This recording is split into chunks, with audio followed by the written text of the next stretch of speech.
Hello guys, मैं हूं आपकी एजुकेटर पल्लवी और एजुकेशनल हब पर आप सभी का स्वागत है। आज हम पढ़ने वाले हैं 8th क्लास का last chapter life cycle of stars. यानी कि इस चैप्टर में हम पढ़ेंगे तारों के बारे में, उनके जीवन के बारे में, वो कैसे जन्मता है और कैसे उसका अंत होता है, कहाँ से शुरुआत है तो लेकर कहाँ तक अंत है, वहां तक हमें पढ़ना है। तो चलो आज थोड़ी सी तारों की दुनिया घूम कर आते कि तारे दिखते कैसे हैं, होते कैसे हैं और क्यों होते हैं। कितने सुंदर सुंदर प्यारे प्यारे रंग बिरंगे तारे दिखते हैं हमें आसमान में, है ना। तो चलो आज उन्हीं के बारे में पढ़ते हैं। तो शुरू किया जाए खेल। चलो देखो, अब आपको कुछ क्वेश्चन के आंसर्स देने हैं सबसे पहले तो, राइट। हाँ, can you recall what is galaxy, यानी कि आपकी आकाशगंगा क्या है। What are the different constituents of our solar system, हमारे सौर मंडल में कौन कौन से अलग अलग चीजें मौजूद हैं, आपको ये भी पता होना चाहिए। मंदाकिनी, सौर मंडल, सॉरी आकाशगंगा, गैलेक्सी को क्या कहते हैं।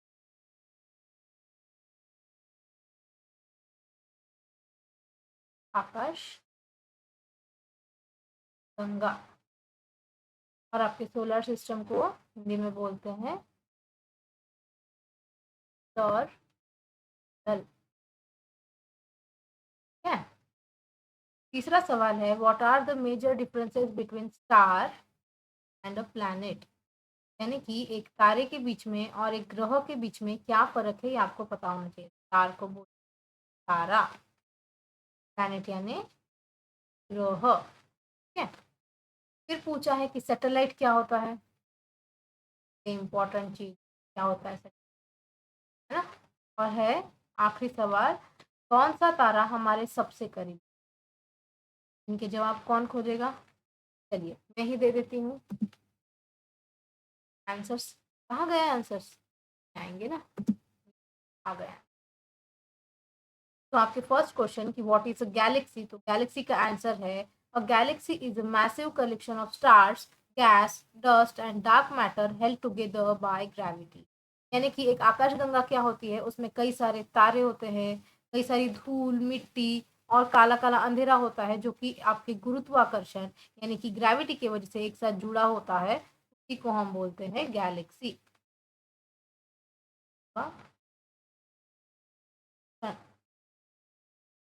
देखिए भाई साहब, हिंदी मत ठीक करने लग जाइए, क्योंकि मैं आपकी हिंदी नहीं साइंस एजुकेटर। नेक्स्ट आपका क्वेश्चन है, what are the different constituents of our solar system. ये आपका फर्स्ट क्वेश्चन का आंसर डन हो गया है। अभी सेकंड क्वेश्चन पर चलते हैं। The solar system is made up of the sun, planets, moons, asteroids, comets, meteoroids and other icy objects। अब ये आईसी ऑब्जेक्ट्स क्या है, ये मैं आपको थोड़ी देर में बताऊँ, अभी नहीं। आपका जो सोलर सिस्टम है, यानी कि आपका जो सौर मंडल है, आपका जो सौर मंडल है, उसमें आपको देखने को मिलेगा सूर्य, कई सारे ग्रह, चांद, पत्थर जैसे कुछ देखने को मिलेगा, कॉमेट्स देखने को मिलेगा, और मेटेरॉइड्स जिनको आप टूटता हुआ तारा बोलते हो वो देखने को मिलेगा, और बाकी की सारी चीजें जो थोड़ी सी बर्फ से वगैरह बनी होंगी वो। थर्ड क्वेश्चन है आपका, सेकंड क्वेश्चन आपका डन। थर्ड क्वेश्चन है, what are the major differences between a star and a planet, यानी कि एक तारे और एक ग्रह के बीच में मुख्यतः क्या फर्क है, ये हम तीसरे जवाब में देखते हैं। A star generates its own light through nuclear fusion, यानी कि एक तारा जो है अपनी रोशनी खुद बनाता है। कैसे, न्यूक्लियर फ्यूजन की प्रक्रिया से। न्यूक्लियर फ्यूजन क्या है हम आगे पढ़ेंगे। While a planet reflects a light from a star, it orbits। और एक जो ग्रह होता है वो क्या करता है, रोशनी कहाँ से लेता है, जिस तारे के वो चक्कर काटता है उसकी रोशनी को आप तक रिफ्लेक्ट करता है, इसलिए ग्रह आपको चमकते हुए दिखते हैं। Otherwise meaning stars produce their own energy while planets do not, यानी कि तारों के पास अपनी ऊर्जा होती है लेकिन ग्रहों के पास नहीं होती, ये सबसे बड़ा फर्क है। यानी कि स्टार है, स्टार शाइन्स ओन, और प्लैनेट्स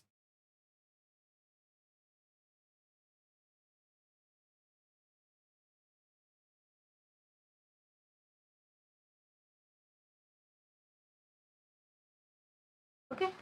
तो फोर्थ क्वेश्चन है, what is satellite?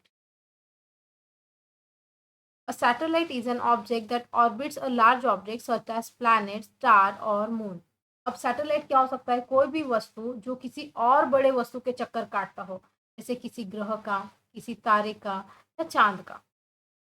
Satellites can be natural और मैन मेड। अब सैटेलाइट जो है नेचर द्वारा भी बनाए हो सकते हैं या तो इंसानों द्वारा भी। अब नेचर द्वारा जो प्रेजेंट है सैटेलाइट वो सबसे फेमस है, ठीक है?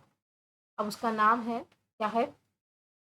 मान लीजिए ये आपका सन है, सन। ड्राइंग पे नहीं जाना। ये आपका अर्थ है, आपकी माता अर्थ, ठीक है? ये क्या कर रही है? इसके चक्कर लगाएंगी, लगाएंगी। इनका चक्कर कौन काटेगा भैया? घूमते रहेंगे ना। इनका चक्कर काटने वाले मून भाई साहब, आपके चांद मामा काटते हैं ना चक्कर, काटते हैं। ये जो चांद है आपका, है आपका नेचुरल सैटेलाइट।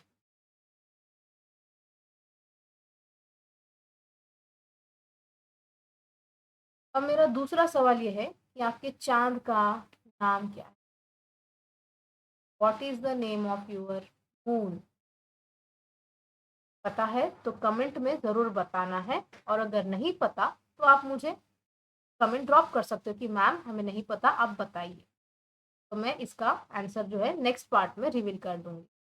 आपका पांचवा सवाल है, which is the star nearest to Earth? हमारे सबसे करीबी तारा कौन सा है? देखिए, अब इसके दो जवाब हैं। Sun is the star nearest to earth. एक सूर्य भी एक तारा है जो हमारे पास है, और अगर हम अपने सौर मंडल को छोड़ के दूसरे तारे की बात कर रहे हैं तो उस तारे का नाम है अल्फा सेंटाउरी। ठीक है, इस तारे के बारे में हम आगे पढ़ेंगे। चलिए, ये इंट्रोडक्शन तो काफी अच्छा हो गया, अब आगे डिटेल से शुरू कर। क्या लिखा हुआ है? We have learn about the structure of the universe in earlier standard. आपने ब्रह्मांड के बारे में इसके पहली कक्षाओं में भी पढ़ा होगा।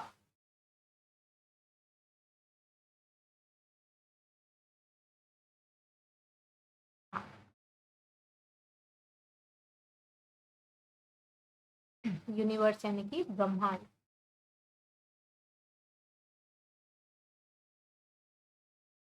ठीक है, अब अवर solar system is situated in a Galaxy. हमारा जो सौर मंडल है एक आकाश गंगा में स्थित। A galaxy is collection of billion of stars, there planetary systems. क्या है गैलेक्सी? क्या है? एक आकाश गंगा क्या है? कई सारे करोड़ों अरबों खरबों तारे में प्लैनेट्स और interstellar clouds which are present in the empty spaces between star. जो कि दो तारों के बीच में या कई सारे तारों के बीच में जो खाली जगह होगी वहां पे मौजूद है।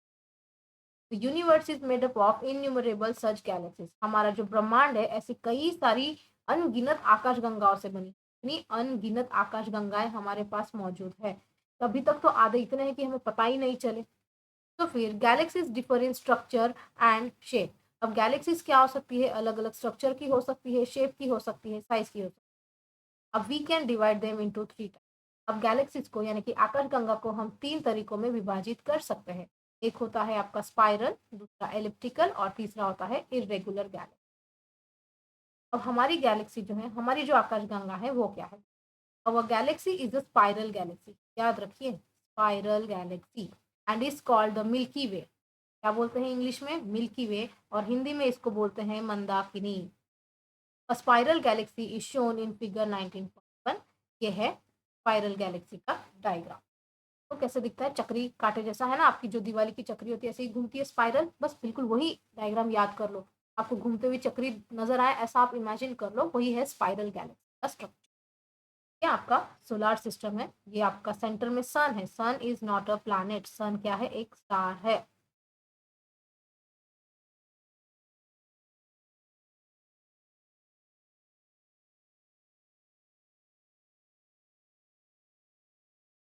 Star, okay. और बाकी जो सारे घूम रहे हैं ये आपके प्लैनेट्स है। यह जो आती है एस्टेरॉइड बेल्ट है, इसके बीच में है। के बीच में दिख रहा है आपको सैटर्न और मार्स के बीच। अब इतना तो आपको बेसिकली पता ही होगा, यहाँ जो व्हाइट डॉट्स दिख रहे हैं ये छोटे छोटे छोटे छोटे ये स्टार्स हैं। चलो अब आगे पढ़ते हैं। यहाँ कुछ टाइप्स ऑफ गैलेक्सीज दिखाई गई हैं। ये है बार्ट स्पाइरल, ये है इरेगुलर जो हमारी थर्ड टाइप ऑफ गैलेक्सी है। तो आपके इम्पोर्टेंट की ये इमेज है। उसके बाद स्पाइरल जो हमारी मिल्की वे या फिर मंदाकिनी है।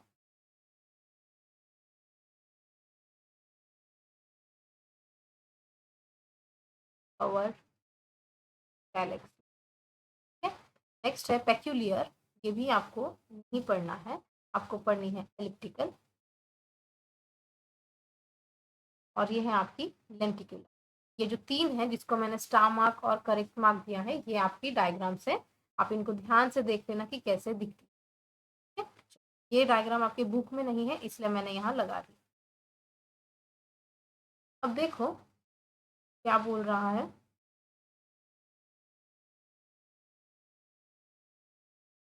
How did we obtain all this information about the universe. बड़ा सवाल है भैया, इतनी सारी चीजें हमें कैसे पता चलती है ना, पृथ्वी पर रह रहकर सब कुछ आपको सब कैसे पता चल जाए। ऐसा तो है नहीं कि आप मंत्र मारो और आपको सारी इंफॉर्मेशन मिल जाए। अब if we look at the sky at night, अगर हम आसमान में रात की तरफ देखते हैं तो आपको क्या नजर आता है। अगर आप रात को आसमान देखोगे तो आपको क्या दिखेगा। We see only planets and stars. आपको क्या दिखेंगे, ग्रह दिखेंगे और तारे भी दिखेंगे। Then how did we get information about the other components of the universe. फिर बाकी चीजें जो मौजूद है उनके बारे में इंफॉर्मेशन कैसे मिलेगा, कैसे मिलेगा। हाउ, जरूरी है ना मालूम करना। तो the answer to this question is telescope. क्या है इसका जवाब, आपका टेलीस्कोप। क्या बोलते हैं, तो दूरबीन, दूरबीन बोलते हैं। हाँ शायद, मेरे अकॉर्डिंग तो दूरबीन बोलते हैं, आपकी भाषा में कुछ और बोलते हैं, बता दीजिए। आगे क्या बोल रहा है। Several telescopes are placed on the surface of the earth. हमारी जो अर्थ है उसका जो बाहरी हिस्सा है वहां पर कई सारे टेलीस्कोप जो है लॉन्च कर दिए गए हैं। while some others are kept aboard man-made satellites which are orbiting the earth in fixed orbits। और कई सारे टेलीस्कोप ऐसे हैं जो अब हमारा अर्थ है, हाँ बना दे।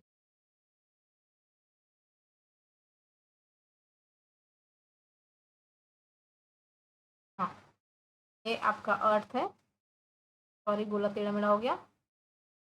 और ये उसका ऑर्बिट है, orbit one. I will draw it again, don't worry. Earth है, ऑर्बिट्स है,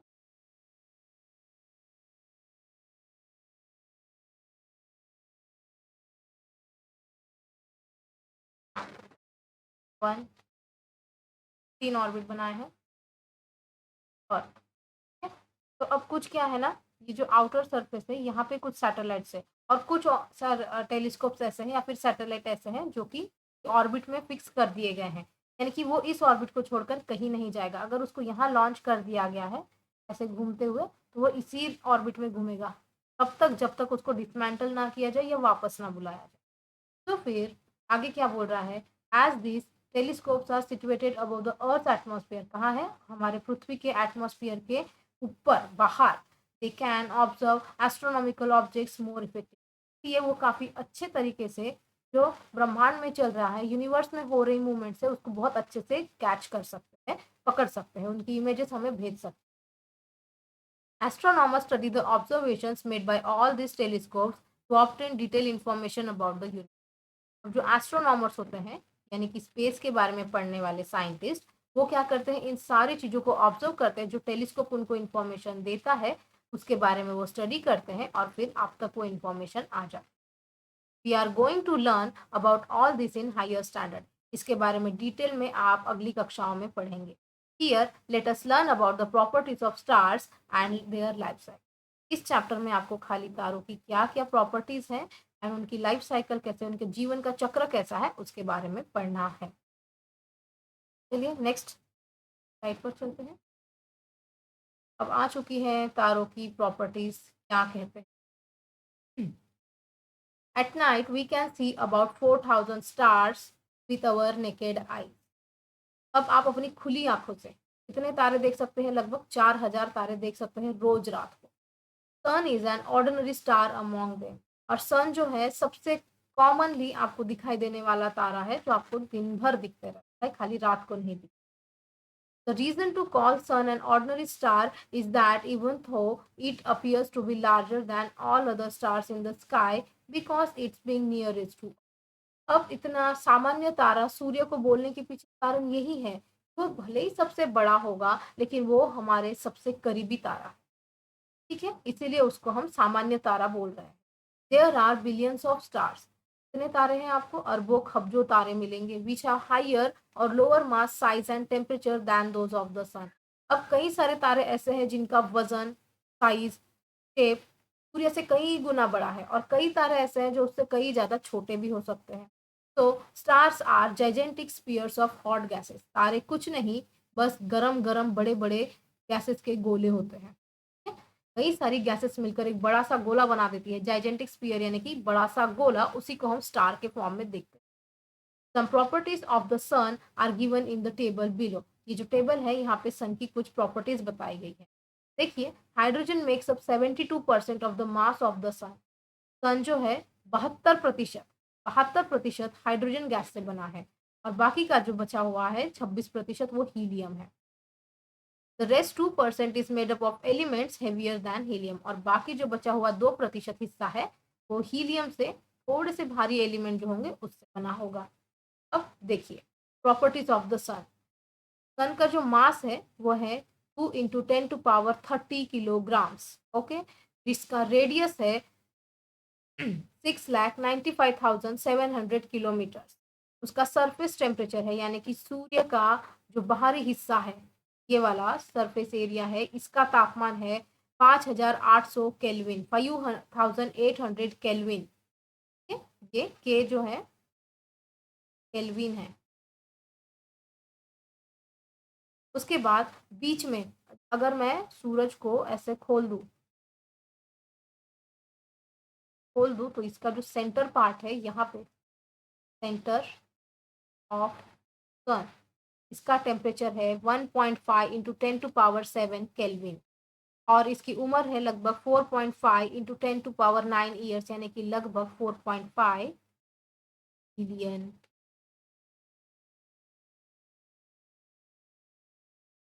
आई होप आप सभी को समझ में आ रहा होगा। देखिए, डू यू नो बताओ, आपको पता है? Our galaxy has about 10⁻11 stars. Its shape is like a disk with a bulge in the center and its diameter is about 10⁻18 kilometre. अब हमारी जो गैलेक्सी है, हमारी जो आकाशगंगा है, उसमें लगभग 10 मिलियन स्टार्स प्रेजेंट है।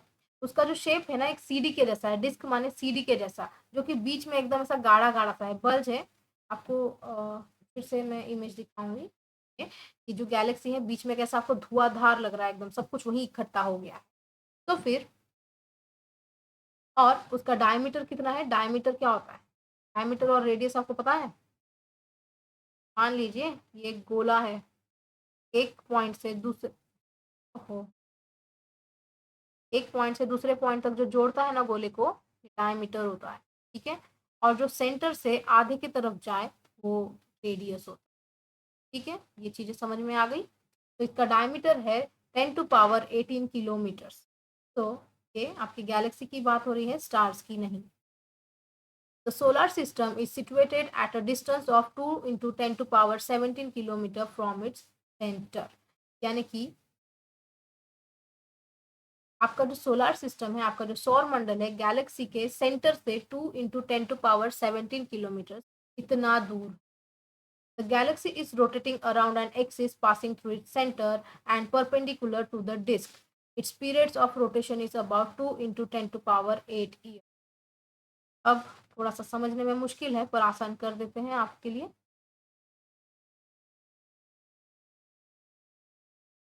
क्या बोला है? Galaxy contains how much stars? 10⁻11 stars. Okay, next क्या बोला है? गैलेक्सी का डायामीटर कितना है? कितना बोला है? 2 × 10⁻17 किलोमीटर्स बोला है। सोलर सिस्टम इज सिचुएटेड या फिर सिचुएटेड एट कितने डिस्टेंस पर है? सॉरी गाइस, यहाँ पे डायमीटर इसका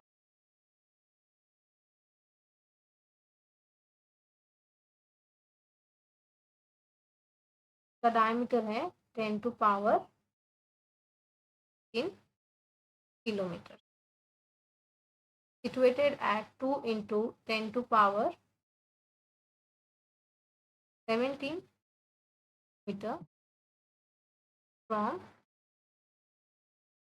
center of galaxy। के बाद क्या बोल रहा है? अब जो आपकी गैलेक्सी है, 1 राउंड कंप्लीट करती है 2 × 10⁻8। है, ये तो हो गई की बड़ी बात है।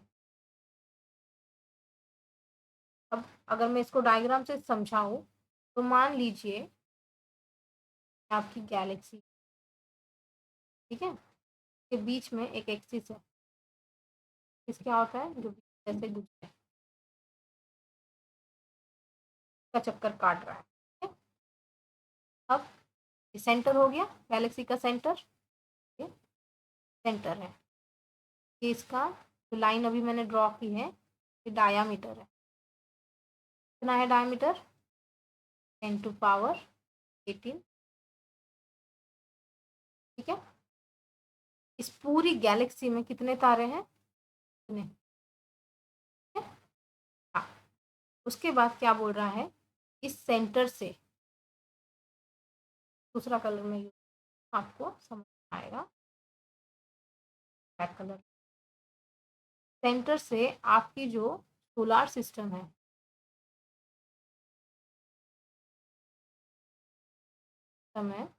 कितना दूरी पर है? 2 × 10⁻17। ठीक है, और जैसे फॉर एग्जांपल सन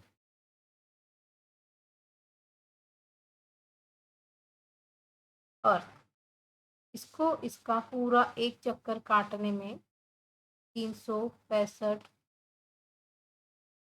डेज लगते हैं। यानी कि वैसे ही गैलेक्सी को अपना पूरा एक चक्कर मारने में कितने साल लगते हैं? 2 × 10⁻8। क्लियर हो गई बात है?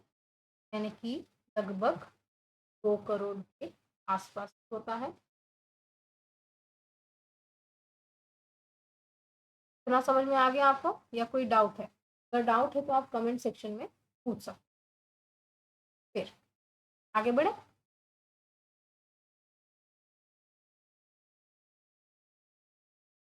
The mass of the sun is about 3.3 lakh times of the earth and its radius is 100 times। यानी कि क्या बोल रहा है? हमारे पृथ्वी से 3.3 लाख 3.3 लाख टाइम्स सन बड़ा है, और इसका जो रेडियस है, इस पॉइंट से लेके इस पॉइंट तक का बात करूं मैं,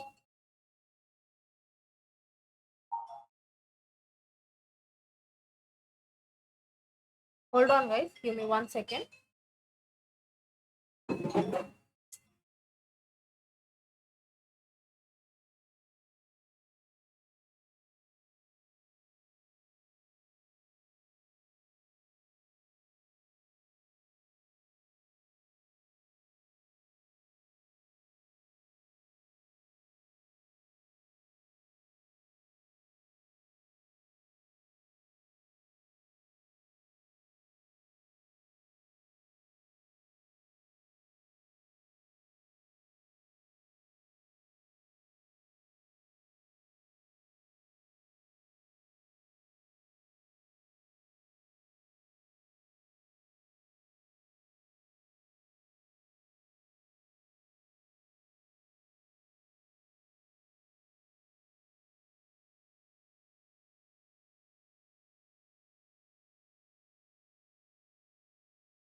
सॉरी गाइस, कंटिन्यू करते हैं, एक कॉल आ गया था, सॉरी फॉर द डिस्टरबेंस। चलिए अभी आगे पढ़ते हैं। हाँ, तो हम थे सन के रेडियस के बारे में बात कर रहे थे। सन का जो रेडियस है ना, ये हमारी अर्थ से 100 टाइम्स ज़्यादा है। कितना? 100 टाइम्स। तो फिर आगे क्या बोल रहा है? Other stars have masses between 1/10, mass of sun by 10 that of the sun, and 100 times that of the sun, यानी कि 100 m sun, and there radii can be 1/10 to 1000 times the radius of the sun. यानी कि कुछ तारे इतने छोटे हो सकते हैं कि सूर्य से इतने छोटे हैं, बहुत छोटे हैं। और कुछ तो इतने बड़े हैं कि 1000 गुना ज़्यादा बड़े हैं। यानी अगर सन बीच में है तो ये छोटा स्टार 1/10 के बीच में आएगा, और जो बड़ा है वो 1000 टाइम्स आएगा। तो फिर क्या बोल रहा है? The age of the sun and other stars which is the time elapsed after their formation can be between a few million years to a few billion years। यानी कि सूर्य की जो उम्र है और बाकी के तारों की जो उम्र है, वो समय के साथ साथ अब ऐसे हो सकती है कि कोई तारे जो है कुछ मिलियंस ईयर्स पहले बने हों, और कुछ जो है यानी कि कुछ अरब पहले, कुछ खरब पहले। ठीक है। तो फिर if the properties of the sun had change in its life time, it would have cause changes in the properties of the earth and in the life on the earth. यानी कि अगर सूरज में इतने समय में कोई भी बदलाव आया होता, चेंजेस अगर होते, तो वो हमारी पृथ्वी पर भी असर करता, और यहाँ पर जो जीवन है उसको भी असर करता।